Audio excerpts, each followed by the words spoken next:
Hello listeners, this is the continuing video of Mahabharat audio series. This video will be regarding chapter number 49, Arjun's Charioteer. Having sent Drupad's Brahman to Hastinapur on the peace mission, the Pandavas sent word, at the same time, to the princes likely to favour their cause to collect their forces and hold themselves in readiness for war. To Dwarka, Arjun went himself. Having understood through his spies the turn events were taking, Duryodhan too did not remain idle. Learning that Vasudev was back in his home city, he sped towards Dwarka in his chariot as fast as his swiftest horse could take him. The two of them, Arjun and Duryodhan, thus reached Dwarka on the same day. Krishna was fast asleep. Because they were his close relatives, Arjun and Duryodhan could go into his bedroom. There, they both waited for Krishna to wake up. Duryodhan, who went in first, seated himself on a decorated throne chair at the head of the bed, while Arjun kept standing at his foot with arms folded in respectful posture. When Mahadev woke up, his eyes fell on Arjun, who stood in front of him, and he gave him warm welcome. Turning then to Duryodhan, he welcomed him too, and asked them what brought them both to Dwarka.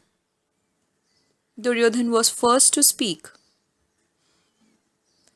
"It looks," said he, "as though war would break out between us soon. If it does, you must support me.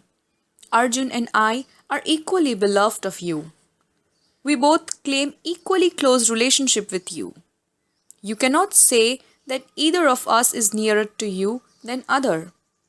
I came here before Arjun. Tradition has it that he who came first should be shown preference. Janardhan, you are the greatest among the great, so it is incumbent on you to set an example to others. Confirm with your conduct the tradition dharma, and remember that it was I who came first." To which Purushottam Krishna answered, "Son of Dhritarashtra, it may be that you came here first, but it was Kunti's son that I saw immediately on waking up.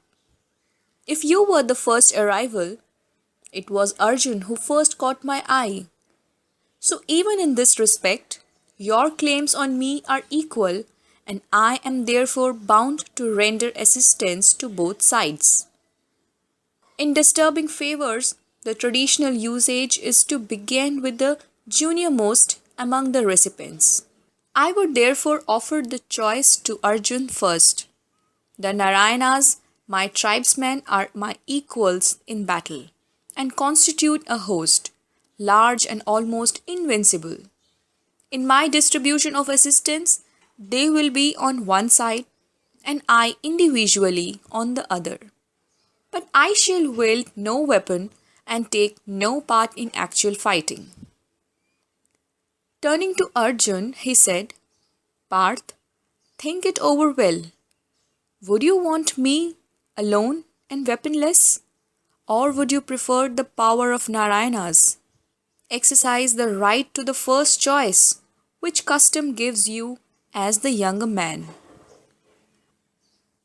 Scarcely had Krishna finished when Arjun said, with reverence and without hesitation, "I would be content if you are with us, though you may wield no weapon." Duryodhan could hardly contain himself for joy at what he thought was Arjun's imbecile choice. He gladly chose the help of Vasudev's army, and his request was granted. Pleased with the acquisition of a mighty force, Duryodhan went to Baldev and told him the story. As he finished speaking, the mighty Balram said, "Duryodhan, they must have told you all I said at the time of the marriage of Virat's daughter. I pleaded your case and urged everything that could be said for you.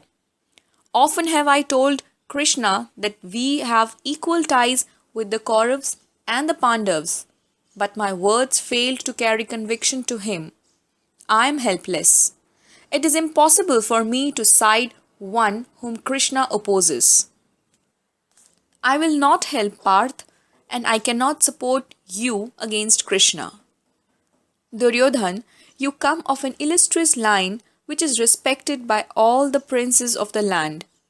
Well, then, if it must be war, bear yourself in accordance with the Shastriya code, said he.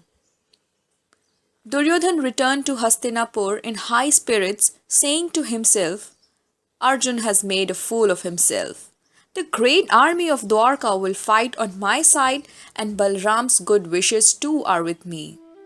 Vasudev has been left without an army. Dhananjay, why did you choose thus unwisely, preferring me alone and unarmed to my full equipped and heroic forces? Asked Krishna of Arjun with a smile, when they were alone. Arjun answered, My ambition is to achieve glory even like yours. You have the power and prowess to face all the princes of the land and their hordes in battle single handed.